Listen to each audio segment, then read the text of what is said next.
Good morning and good afternoon if you are in the other side of the world. My name is Kevin Chang, Director of Archicity in China, and it is my pleasure to welcome you all to the second topic of the 2021 Global Architecture Exchange Series, The Future of Cities, Revitalizing, Reimagining City Post-COVID. The Global Architecture Exchange were developed last year and are a partnership between AIA, Australian Institute of Architects, the Architectural Society of China, the Royal Institute of Dutch Architects, the Council of Architecture and Urbanism in Brazil, the Japan Institute of Architects, the Korean Institute of Architects, the New Zealand Institute of Architects, the Royal Institute of the Architects of Ireland, and the Royal Institute of British Architects. With the full support from RIBA team, many thanks to Azlina, Emmanuel, Jody, and Richard. I'm delighted to be the host of this collaboration with our sister institute, where we have the pleasure to have a great lineup of international speakers from 6 different countries. It is fantastic that, once again, we have audience from many different countries from across the world. It is great to be able to reach so many of you whenever you are. In this second topic, we will be exploring how the pandemic has changed the way we live in and experience our cities, how cities become obsolete. Do we need to rethink the way we design our cities? How is the way we travel between and around our cities changed? Today, we have an excellent lineup of speakers across the globe. They are experts in this field. Many have received awards of their projects.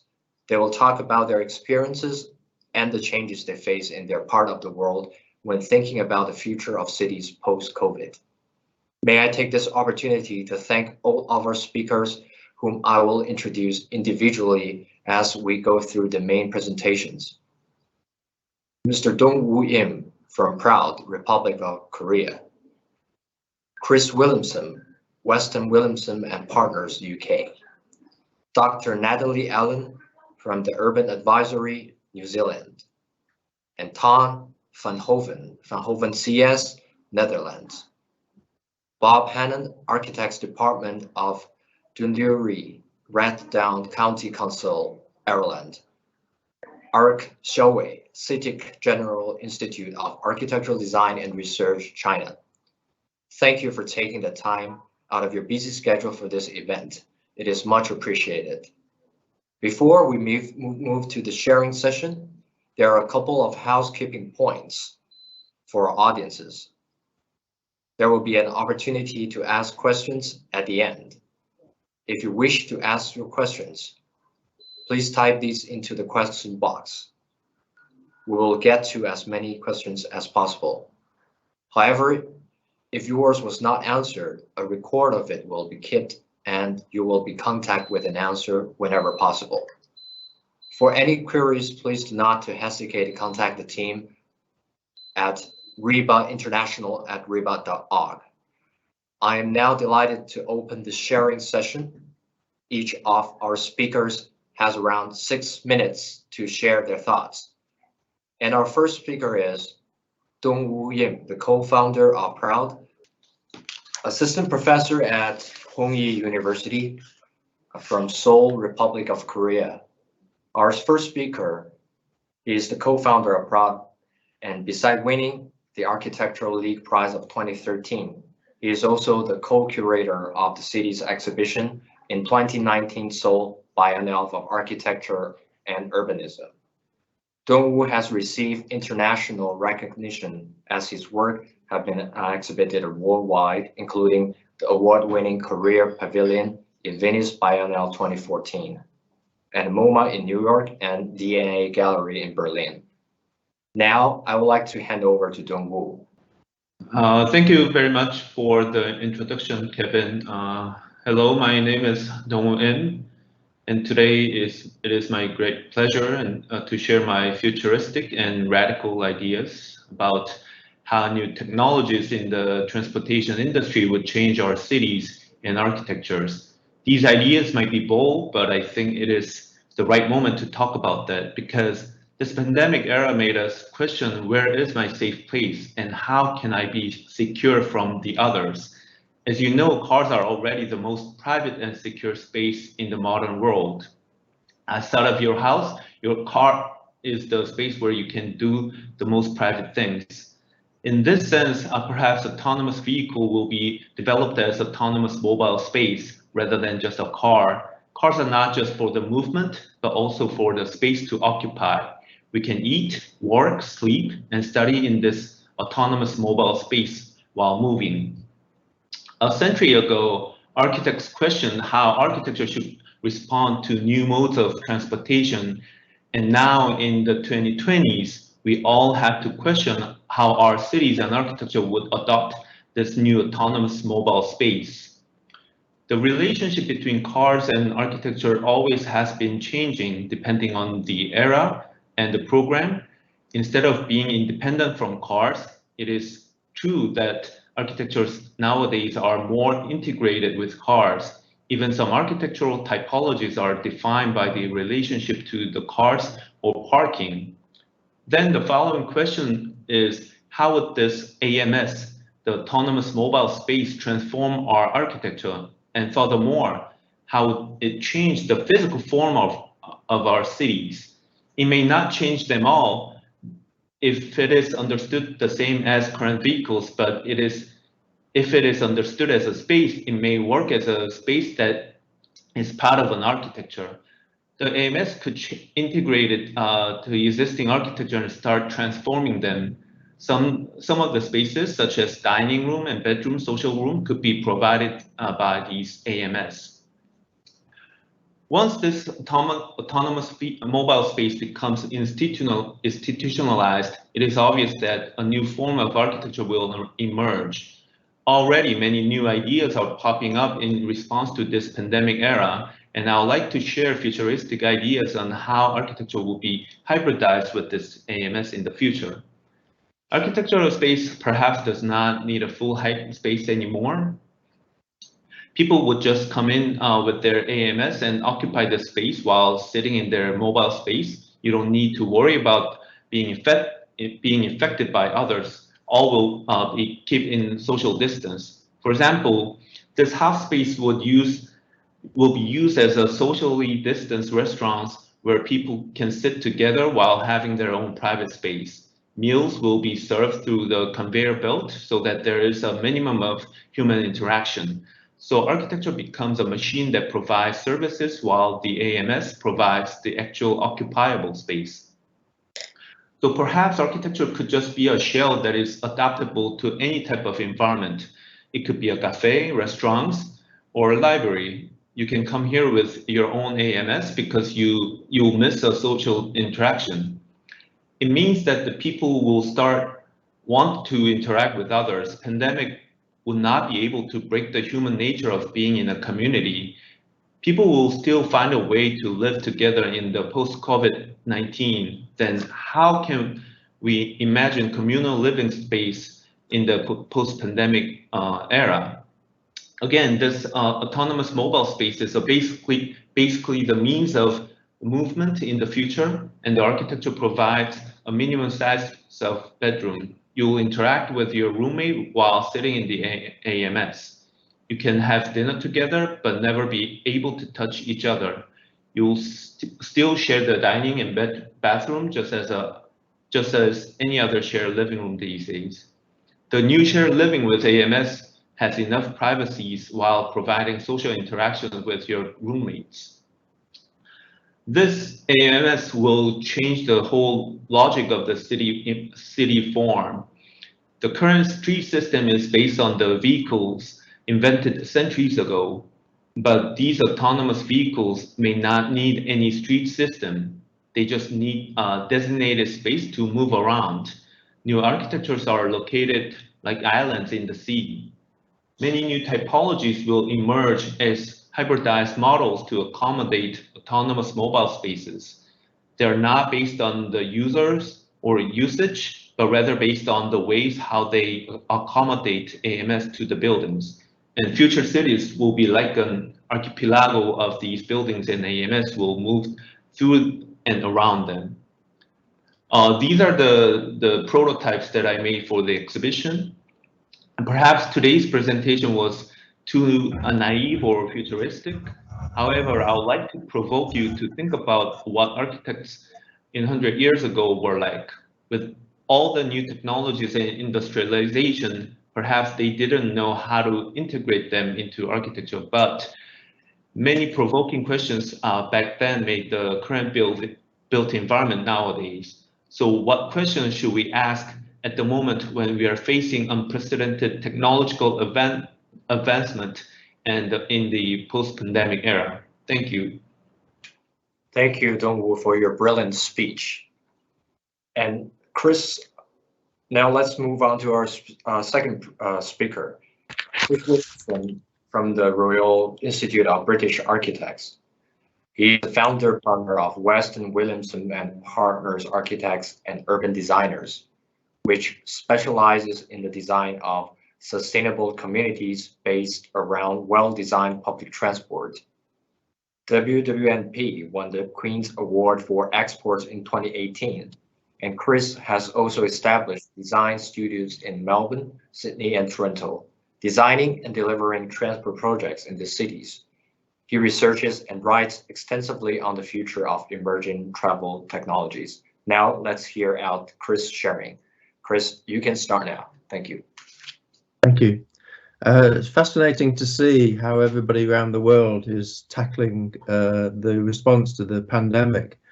COVID has taught us all how small the world is. There are immense pressures on our planet through urbanization and increased demands of food, water, warming, cooling, and transport. When I was an architecture student in the 1970s, it was an issue then, and it's even more serious now.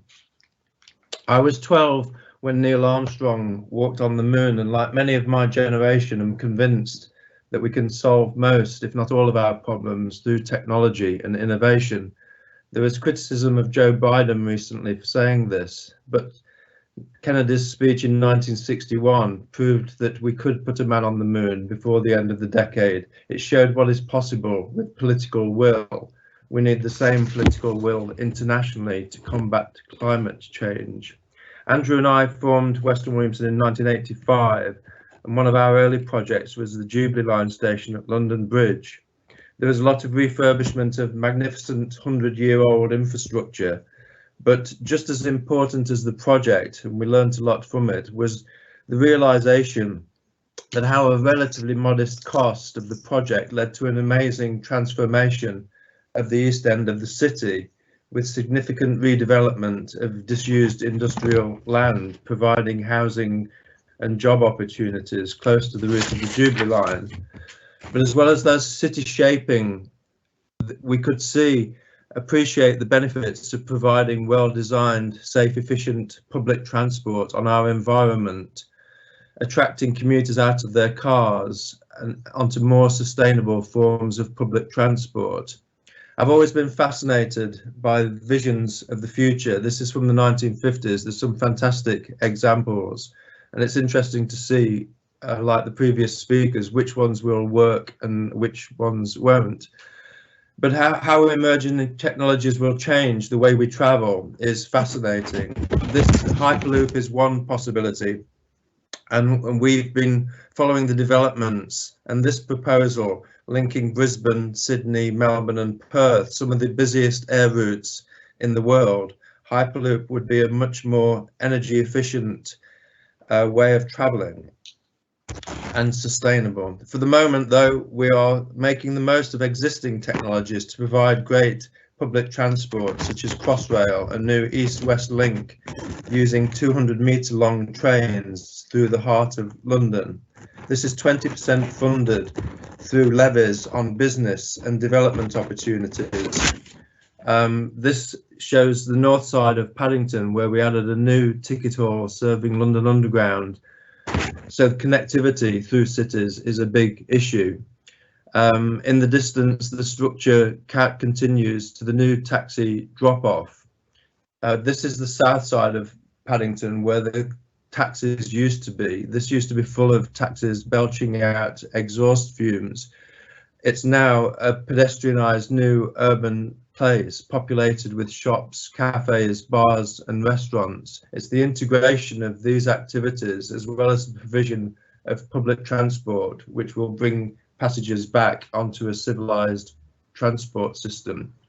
And spilling light down into the ticket hall and the platforms, the canopy is 140 meters long, allowing natural light and natural ventilation in a great environment.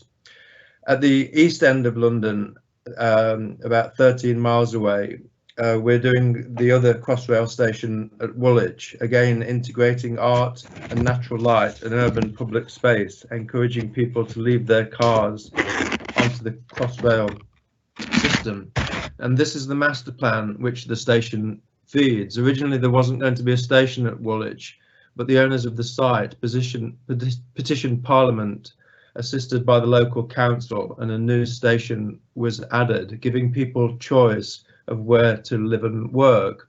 For many years, London, like many cities, attracted commuters into the centre, travelling in and out at different times of the day. With better transport, London is again becoming a true polycentric city, giving people a choice of where to live and work. London grew from a collection of villages into a single conurbation, and this trend is now reversing. This is happening in other cities too. This image shows our proposal for fully remove all private vehicles from Broadway in Manhattan, creating a quieter, calmer oasis the length of the island.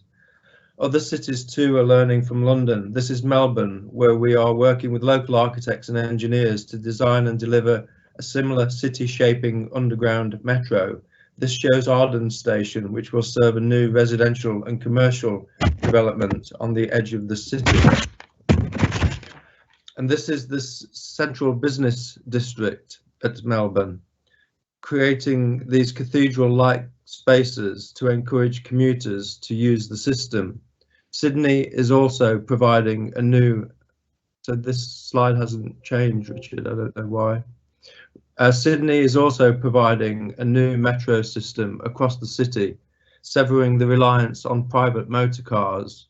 For us, these are fantastic city shaping projects, but more importantly, encouraging growth, enabling more efficient, sustainable transport, defining and enhancing these cities. If somebody can change my slide, please.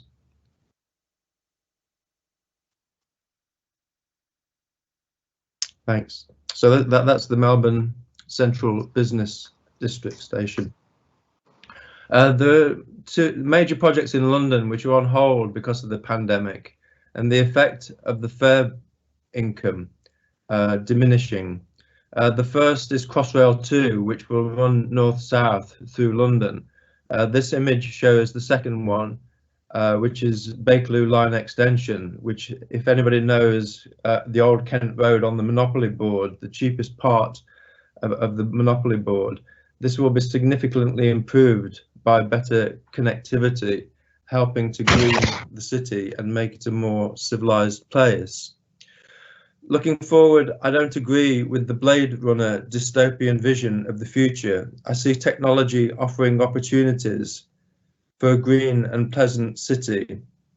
The next image shows our aspirations with a high-speed station and associated commercial residential development at the heart of a green, sustainable city with no privately owned cars. This is a 2.5 kilometre diameter city for 1 million people, a zero carbon sustainable environment. In order to inform our vision of the future, we conduct research on current practice. As Steve Jobs said, you can't connect to the dots looking forward, you can only connect to them looking back.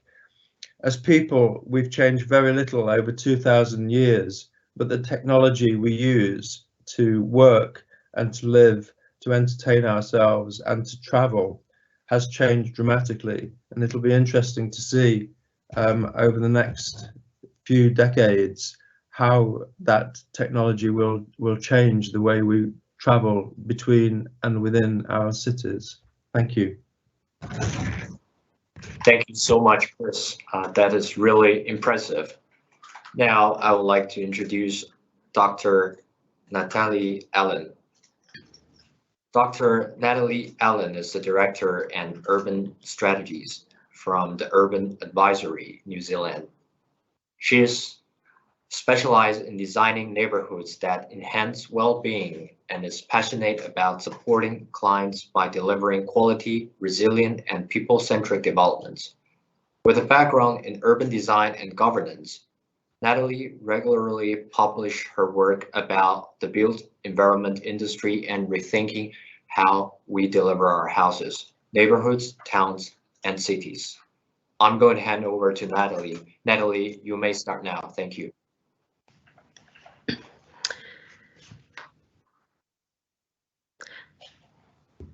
Kia ora, ngā mihi nui ki a koutou katoa no tamaki makaurua hau ko Ngāti Pākehā te iwi ko Natalie Allen tōku ingoa. Tēnā koutou, tēnā koutou, tēnā koutou katoa. It's my pleasure to be speaking to you from New Zealand as part of this REBA Global Knowledge Exchange. Firstly, I guess the focus of this presentation series is reimagining cities post-COVID, and to speak on a global platform, it feels like I need to delicately provide some context.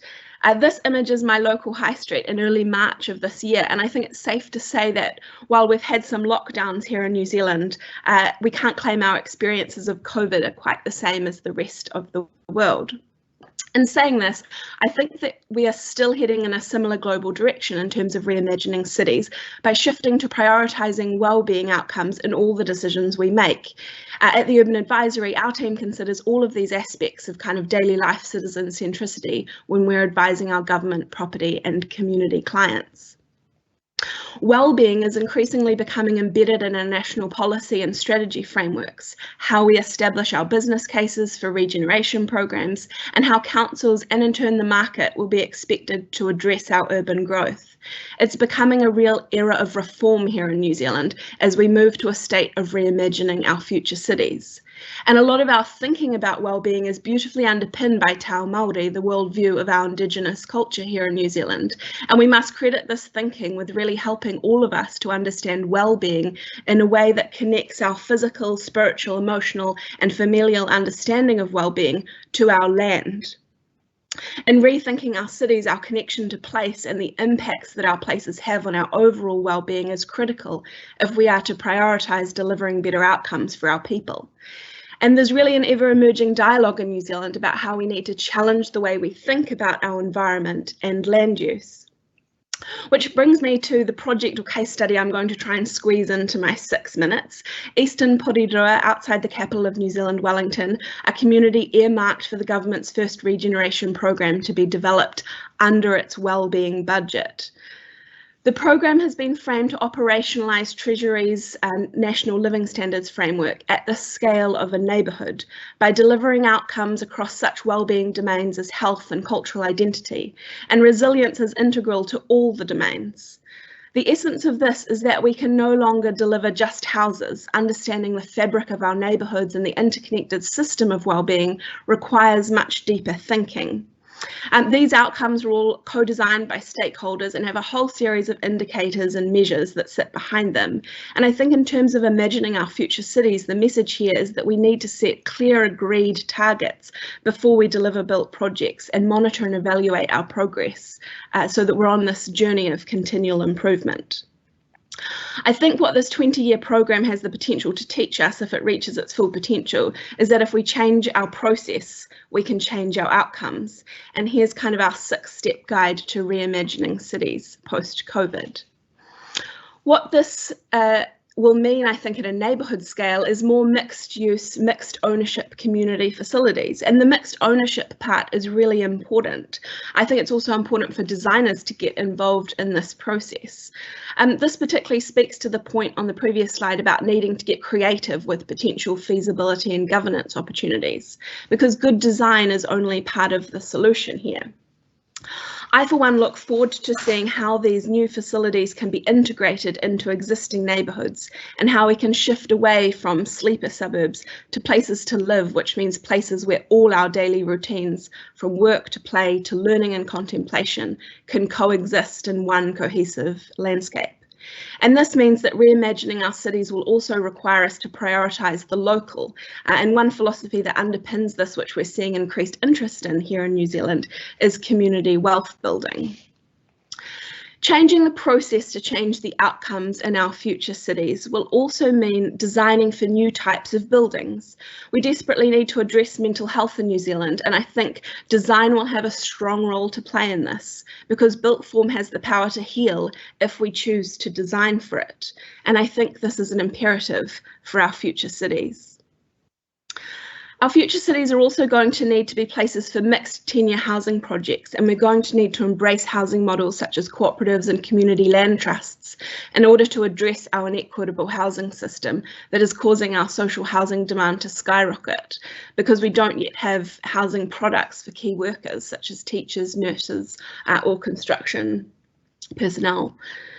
So we are trying to innovate, and we have some wonderful groups doing great things already, but if I reimagine the potential of our cities, it becomes undeniable that we must better support innovation and community-led housing solutions. And we have a lot of Indigenous knowledge, this project is one example, that can guide our thinking too. And the critical point here is that while the design of the end result, built form, is important, the design of the overall system is what we most need to reimagine. And if we become systems thinkers, we can prioritise all these outcomes in our future cities.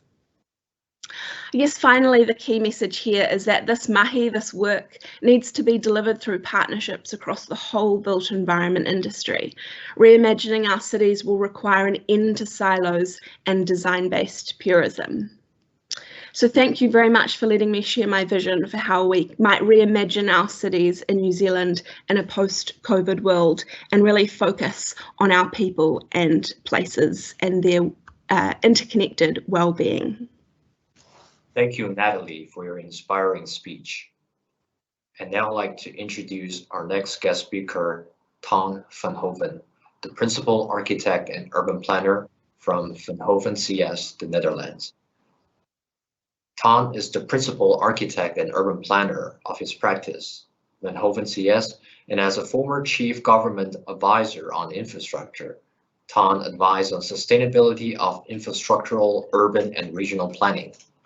Ton is also international consultant for smart microcity and healthy city, integrated planning and multiple mobility networks and transition-oriented development.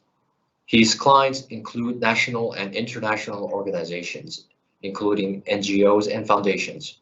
Ton, can you start when you're ready? Thank you. With our scientific partners, Delft University, Amsterdam Metropolitan Solutions, and the Netherlands Environmental Assessment Agency, my team researched the City of the Future 2050. This was an assignment from the 5 biggest Dutch cities and the Ministries of Infrastructure and the Environment and Internal Affairs as part of the preparation of new legislation on spatial planning. We focused on Rotterdam Alexander Station area. Next slide, yes. Original designs for Rotterdam Alexander were presented at the CM 10 conference in La Sarraz, 1955 by Jaap Bakema. In the beginning, Rotterdam Alexander looked like a promising city district with attractive modernist architecture. Today's reality is quite different, with cars and asphalt all over the place and the overall environment in bad condition. If we look at the most important challenges for the 21st century and the city of the future, we see 4 main threats for humanity: loss of biodiversity, climate change, depletion of raw materials, and pollution. As an example, in the Netherlands, 17% of original biodiversity is left. Losses are caused by agriculture, 46%. It's mostly overlooked. Forestry, 2%, NOx deposits, 4%, urban, 12%, fragmentation, 13%, disturbance, 4%, and climate change, 2%. There is a huge amount of habitat loss in the tropics for soy and palm oil. These are used in ever more daily products. So we have a couple of recommendations for the city of the future. Transition to circular economy, prevent pollution and overexploitation elsewhere. Move to algae production, a sustainable alternative for palm oil and soy. Speed up large-scale reforestation. Pay native people for good maintenance. Indoor farming makes room for reforestation and peat regeneration. It avoids pollution by herbicides, pesticides, transportation and cooling. Regenerate peat. Can you move the slide, please? Regenerate peat for CO2 absorption and biodiversity recovery. Our study area is situated 6 meters below sea level, and we expect subsidence by peat degeneration of 30 to 50 centimeters in 2050. Sea level rise scenarios range from 0.25 meter up to 3 meters at the end of the 21st century. The research area is in Rotterdam, the Prince Alexander district. Within that area, we focus on 1 square kilometer around Rotterdam Alexander's train station. This is the larger metropolitan area of Rotterdam and The Hague. Next slide, please.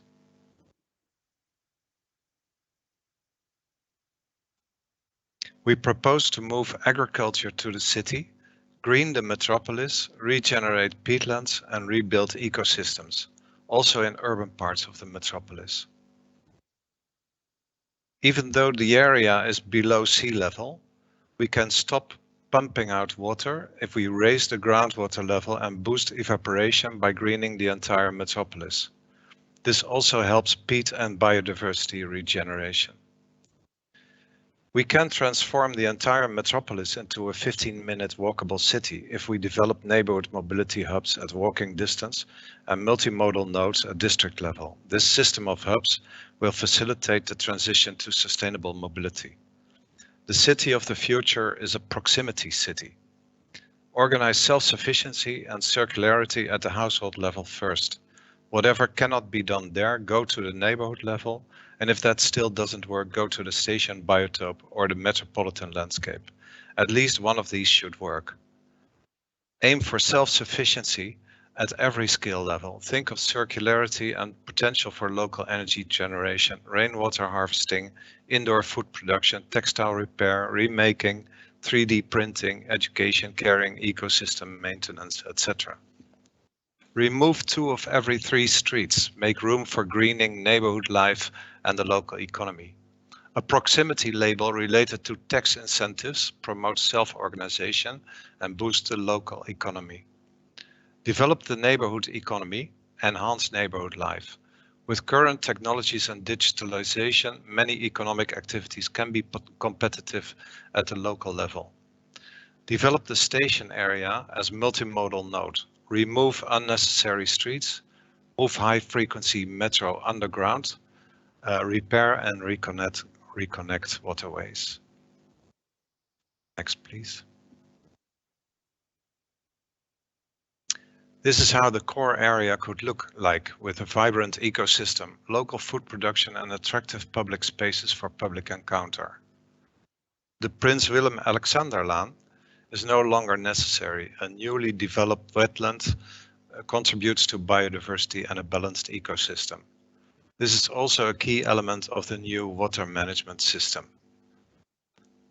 The central node connects the area with other parts of the metropolis. It is a multimodal mobility hub for people and a circular economy. Even in this area, there is plenty room for a vibrant ecosystem. What is very important to mention is that all the green helps to evaporate rainwater, which means that we can reduce pumping or abandon pumping. The Breathing City, City of the Future 2050, is the result of a collaboration between BVR Urban Planners, Sweco, Wine Retail Strategy, Venosius Architecture and Urbanism, and journalist Thijs van der Bomen.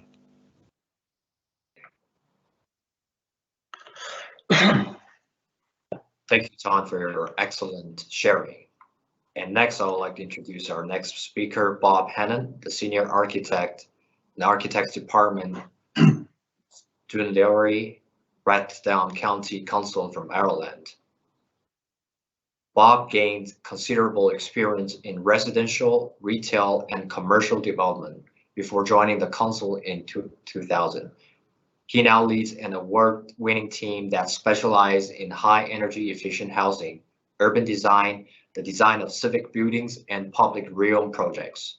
His work on the council's response to COVID-19 across the village of the county has just been declared joint winners of the Best Public Space category in the 2021 RIAI Awards. Bob, I'm handing over to you now. Thank you. Okay, good morning and thank you. So if we can have the first slide. Okay, so the theme of this is the merits of a placemaking approach to work in the post-pandemic city. And in many ways, it's I suppose it's a celebration of low-tech interventions that emphasize well-being and also that emphasize co-creation techniques with local residents of the city. So next slide, please. So just in terms of our location is, you can see Ireland, and the dot is Dublin, the metropolitan area, and the location of these interventions is in the southern part of the Dublin metropolitan area. Our local authority controls about 1/4 of the area of Dublin. So when COVID hit Ireland, probably similar to most places around the world, there was the first cases were reported, and then there was introduction of physical distancing. There was a marked reduction in the use of public transport, but there was a huge increase in the numbers of people walking and cycling within the local areas. So we emphasize as a local authority 3 strands: safety, mobility, and supporting the local economy, reallocating space for pedestrians and cyclists, a shift in emphasis of to walking and cycling, and then also anticipating the reopening of business by creating expanded public spaces. So our interventions were essentially concentrated in 3 villages and 2 towns, and we linked them together by a new 4.5 kilometre 2-way coastal cycleway, which we delivered in 8 weeks. And these villages and so on are located in the southern area of the city. So to do this, we actually employed, rather than formal consultation processes, placemaking processes, whereby we went in and very quickly used adaptive design techniques, installed these measures with temporary materials, and had very much a kind of a dynamic on-the-ground consultation process with residents. To gather support for this, we created a recognizable brand for these initiatives across the various villages. So we termed them our DLR COVID-19 response, and we used the same imagery across the various towns and villages that we were working in. So we used the same typeface, we used the same material, the same kind of materials and so on. So quite quickly, people began to realize that this was a coherent response across these various villages, and in that way we were able to gather support. Unusually for public authorities, we became a very personal face for these initiatives. So the tradition typically is not that public servants in Dublin put themselves out on social media and YouTube and Facebook, but in this case we did. And this was in many ways a way of developing trust with the people who were watching what we were doing. And everything we did was done by rapid delivery. So this is 4 days in terms of this new 4.5 kilometre cycleway. Again, very low tech. We went in, closed it off, put in a curb day 2, day 3, put in new surfacing, day 4, put in new lining. And we were working always on the ground, and where there was a question, could we widen an entrance? We just simply worked it out on the ground. Very, very low tech. Again, when there was a question about emergency access, we just simply call out the local fire brigade, and we can test everything on the ground. So this is a real way of kind of a living laboratory way of working. We also were very conscious that when we were pulling out these initiatives, that we wanted to make them centered around people, and the kind of references that we work to are Holly White, Jane Jacobs, Jan Gehl, which places people very much at the center of all of our initiatives. So again, you can see in these images, this is an image that was put out showing what could be, and then the reality of what was delivered. And in everything that we did, we tried to co-join urban mobility with livability, this idea that well-being would be at the heart of all of these initiatives. And we managed to capture new demographics of people. This is the new coastal cycleway along the edge of the sea. So we were happy to see that we were capturing new users such as young women, families, and again, starter cyclists. So this was kind of unusual in Ireland, that we could have this kind of range of new users migrate towards these new initiatives. And again, trying to celebrate just livability and how people can enjoy these new interventions. We created new areas where people could sit, and also then we are linking this initiative now into the city centre. In the village centres, again, we emphasise the very low-tech, livable kind of nature of these interventions. So here we have the idea that people would have coffee, but they could sit at an apple tree, they could park their bicycle, and then they could sit on a planter, which would have native meadow planting. And similarly here, in another village, we reordered the road, taking one lane of traffic out to give more public space. Again, creating new areas where cafes and traders could put out their own seating to lend a very personalized character. And so what we found is that actually through these initiatives, we found a huge increase in people using their local centres to come in and socialize and enjoy themselves during the pandemic. So it gave some relief to, I suppose, the distancing and so on that was implemented. As part of this, these are temporary measures, and as part of that, we have teamed up with Technical University Dublin, and there'll be a full-scale evaluation of it. The evaluation will obviously cross over various indicators, but it will eventually be put to our elected councillors, and they will ultimately decide, along with our residents, as to what will stay or what will be removed.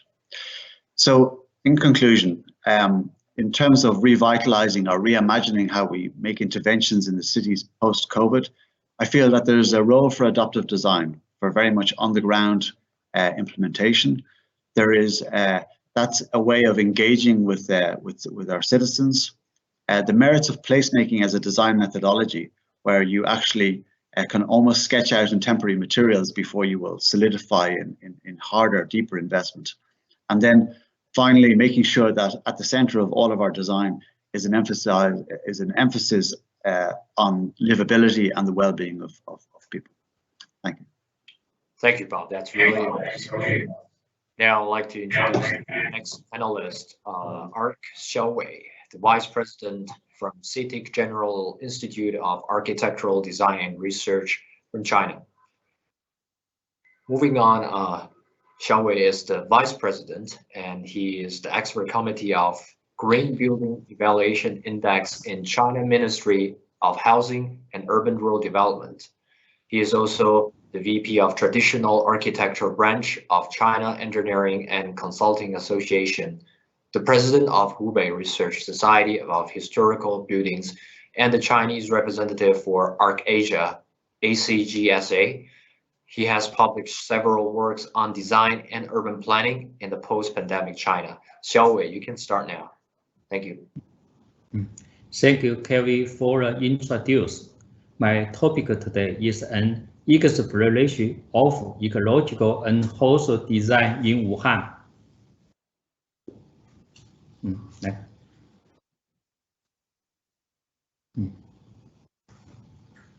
The beginning of 20th century, WHO initiated the people-centered concept of wholesale urban planning.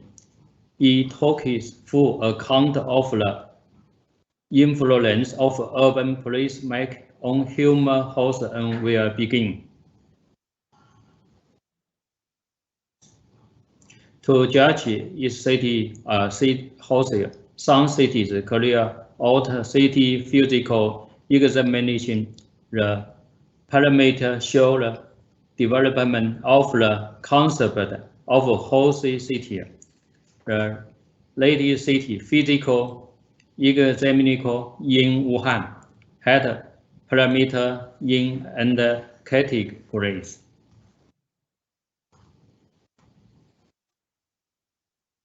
The COVID-19 broke and enriched people's understanding of the concept of host city in the relationship with the economical, how equate our city with the flexed medical facility and how to make our cities more eco-friendly, arouse more consent.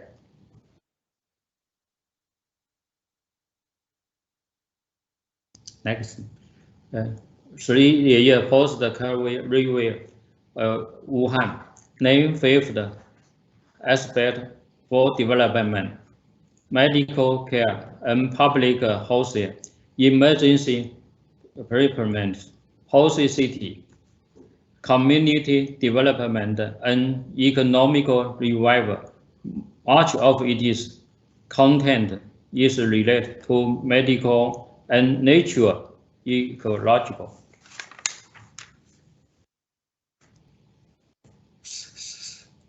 Studies in the hospital district Revitalising center will be constructed in order to enhance the resilience for normal and epidemic time switch during utilization of multifaceted will be constructed.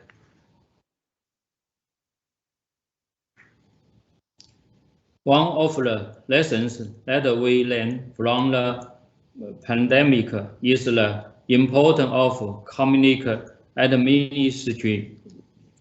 New plan, including the construction of 5 minutes for all the community and host street and new urban center permit. One of the lessons that we learned for pandemic is the importance of community and including 15 minutes living for all the community and house street and neighbor center promoted.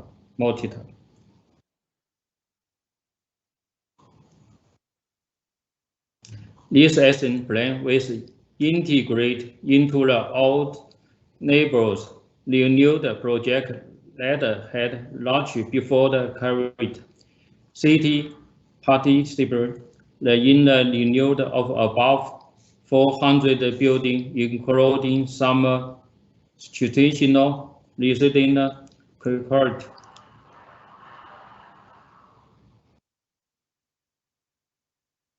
For example, based on careful desk research, signed survey and interview, city design analyze value of the Fulton Line, historical, iconic, and its current situation, and then pose 3 plan for its organic renewal.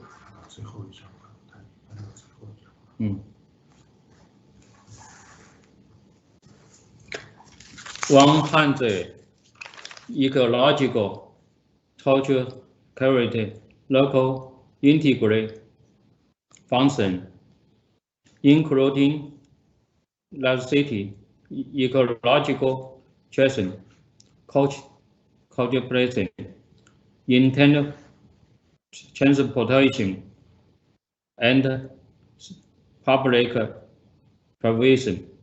Thank you.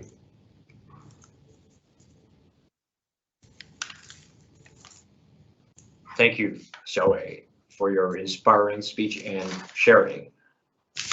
And I would like to say that thank you all for your fascinating insights, and we are very need to stimulate debates on the topic.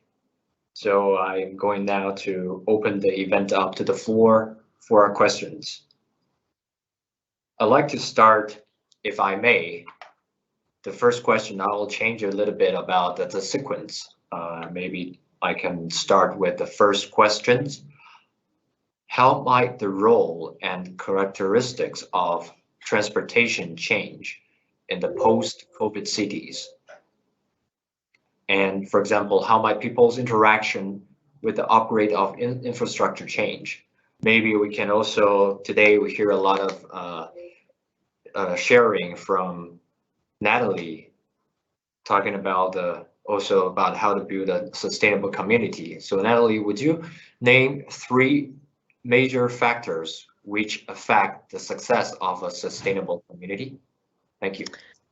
Sure. Gosh, it's hard to boil it down to 3 things, but I think governance and leadership would be one that you really can't deny. That kind of high-level policy context really shapes outcomes in such a strong way.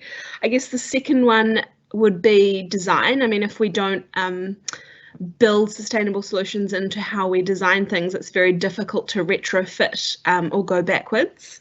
And then I think the third is sort of user awareness, or the choices that individuals make, because really it's through those choices that whatever we've designed can kind of come to life and the system can work. And it really takes those 3 aspects working in unison to have sort of truly sustainable outcomes, you know, on the ground that we can experience. Yeah, thank you very much, Natalie. I very much agree with you on the factors. And I've here right now just saw a very interesting question also from our audience. The question is, in the process of placemaking and spatial design, how can we encourage public participation? And I think that's very much in line with what just Bob mentioned. So I'd like to ask Bob to maybe can elaborate more on this question. Thank you very much. Okay, so in one of the slides I showed there was a small picture of a study that we participated in with the European Union.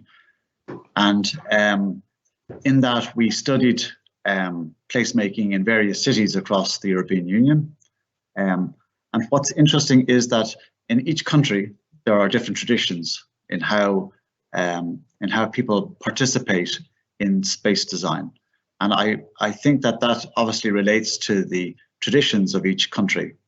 However, what is characteristic of each country is that there is an enthusiasm for people to be involved in the decision making at a local level. And there are different techniques and methodologies by which you can encourage people to participate.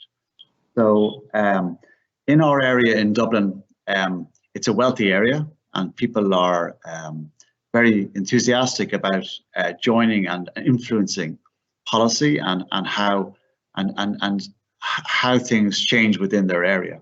There would be other areas where people are less inclined to participate because they don't yet have the capacity. So in some areas, first of all, is the building up of their capacity to be involved. In the process, how can we encourage public participation? I would answer by localizing and trying to find the right ways that are specific to each local context. Thank you very much. Global and local consultants. That's very important to solve new crisis in the new post-pandemic area. And now talking about the future, well, I have a question here, which is quite interesting as well, which is how might people think about their private and communal space after the global pandemic in the future? I want maybe Dongwu, would you like to shed some light on this issue? Thank you. Yes, thanks for the question. It's very interesting and actually a key question probably to think about the future in the post-pandemic era. I think the private or privacy, the concept of privacy is changing now. At least that's what I feel, right? Because before, privacy was about how I can keep my kind of own, let's say, space secured, a space from others. But I think in addition to that, nowadays people are thinking how my own person or own space can be hygienically secured. I think that's becoming very important. And at the same time, as I briefly mentioned during the presentation, I think that the people by nature, we're all social, right? I mean, some people don't like to interact with others, but in general, we are all social, right? So that those two things are very much kind of conflicting, right? Because before, when the privacy is about just you having your own space that's secure from others, then you can just go into your house or into your room, whatever, right? But now you want to have a hygienically secured privacies even when you are in the public, right? So I think that's the key point. So recently I saw one restaurant, when I went to a restaurant, there's a table with all these, let's say, air purifier and whatever those things on the table, on each table. So I think that's kind of like one of the technologies that we're starting to adopt. So in the probably in the future, even all these restaurants or cafe, they will have some devices that maybe it will be seen or maybe there will not be seen. Some technologies will protect us no matter whether we see it or not, right? So that in that sense, the privacies are becoming, I don't know, like I feel like there are a lot of conflict between the concept of the privacies and us being social.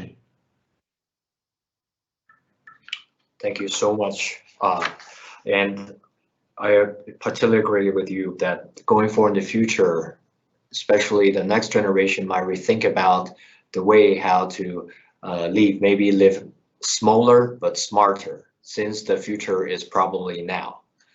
And while we're listening to your thought-provoking idea, I here received another question, which is more or less related to climate issue.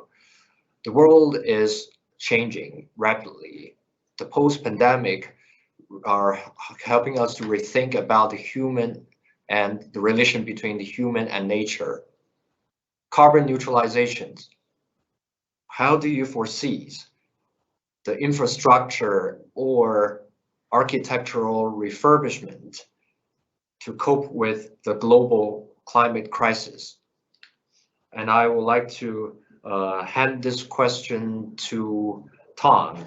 And Tom, I think a lot of your sharing, which we've all listened, are very much correlated to climate issue. So I'd like to see if you can help to answer the audience question. Thank you very much. Okay, thank you for the question. It's a very good question. I think it's the critical question that we're facing, especially since I'm living in the Netherlands. Parts of our country are 6 meters below sea level. So the urgency is felt very strongly to tackle climate change, because we don't know how much the sea will rise, and maybe we have to abandon our country. And we're much better off because we have very high standard of technology. We are very sophisticated in creating polders and pumping out water, etc. But still, it's a huge challenge. We also know that the peat subsidence, the subsidence is causing a lot of CO2 emissions from former peatlands. So this all is pushing towards the same direction. On the one hand, we have to introduce much more technology. I showed that agriculture is the single most important source for habitat loss. And also a lot of, if you look at Brazil, Indonesia, you see that the future of our planet it's very important that we come up with other solutions for agriculture. So moving agriculture to cities, that's a very technological thing. Localizing production with 3D printing, creating a circular economy is also very highly technological stuff. If you think about mobility, I think that on the one hand, we have to think about investing in, let's say, the metro systems, the light rail systems, the hyperloops to create alternatives for flying. But we also have to invest in walking and cycling. And that's maybe the one aspect that I think is crucially important, is that we create neighborhoods without cars.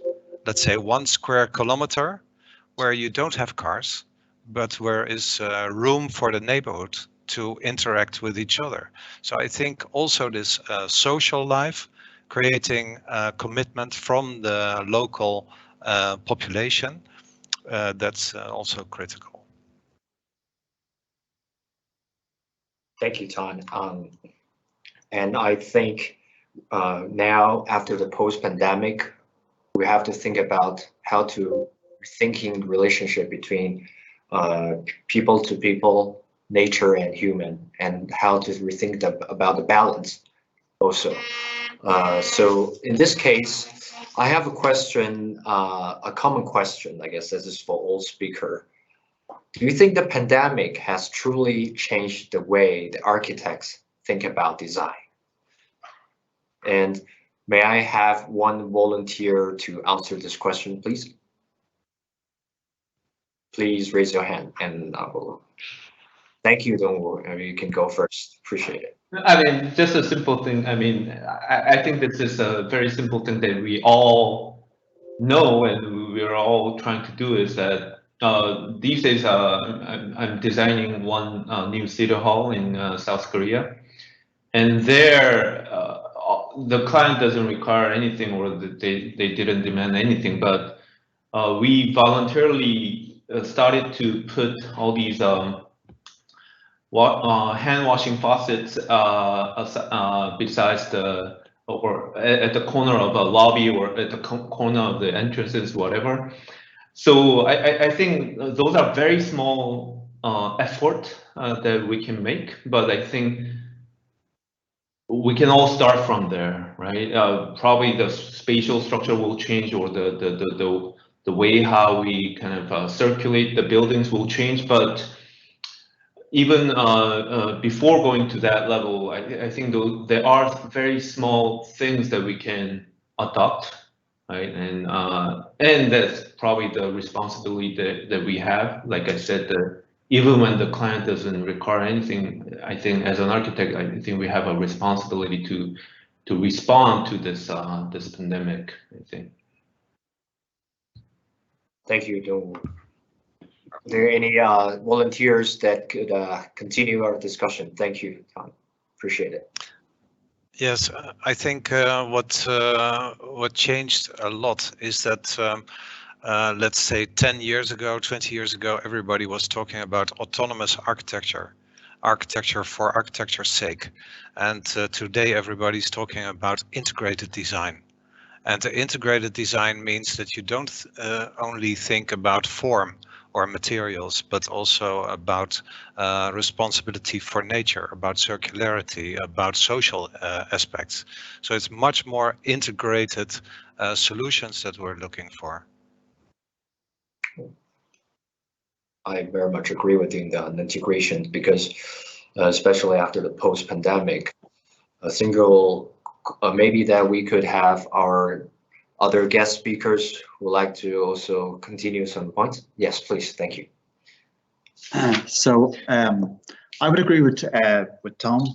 I think what has changed, I don't think everything has changed, but I think that what I observe is that there is a greater emphasis in thinking about architecture in its broader sense. It now moves beyond just architecture as a building or as a piece of sculpture, and it's more architecture and building as something that generates and supports public life. So I think the responsibility that is felt by architects is beginning to broaden out again, and probably re-engage with a more broader consideration of social and economic issues. Thank you, Bob. And I think I saw the hands from Natalie. Yes. Yeah, thank you. I mean, I too agree with Tom and Bob, absolutely. And I think just building on that as well, COVID kind of gave us this opportunity as well to be so conscious of our human scale. And I think we were perhaps on this trajectory of kind of losing the fact that it's very much sort of a human-to-human interaction that's so important to us. And I guess if anything, COVID has, in a positive way, given us the opportunity to actually focus on that human scale, as well as thinking about the the big picture of the complexity of how architecture impacts us. So it's great to see that we've kind of got both ends of the spectrum in focus at the same time. Thank you. Well, speaking about public, also the people's involvement about the post-pandemic era, I think Xiaowei from China that would like to hear your thoughts and opinion about it. Thank you. Public participation is very important in Wuhan's construction of a whole society in past COVID era.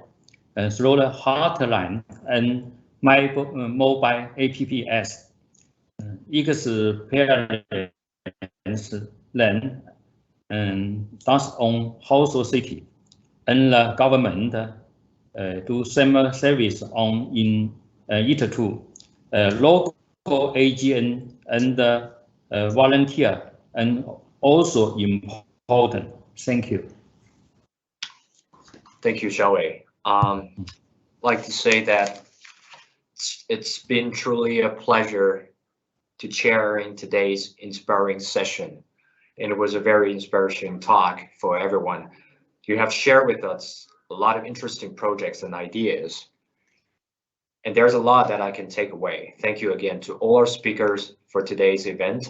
Dong Wu-Yin from Proud Republic of Korea, Chris Williamson, the Weston William and Partners from UK, Dr. Natalie Allen, the Urban Advisory from New Zealand, Tom van Hoven CS from Netherlands, and Bob Hannon, Architects Department of Dunlori, Reddown County of Council, Ireland, and from Arc Xiaowei from China City Design. I'd like also to thank all the participating institutes again and for their contributions. It has been truly a pleasure to be working and collaborating with all of you. Without your support, we will not be here today. So huge thanks to everyone. That is for today, ladies and gentlemen. Thank you for joining and contributing with such an interesting question. I hope you enjoyed the session. For now, a huge thanks to all our speakers again and to today's worldwide audience for watching this online. I wish you all a very good day and good evening whenever you are in the world. Until the next time, and please take care and stay safe. Thank you. Thank you, Kevin. Thank you all. Bye. Thank you all.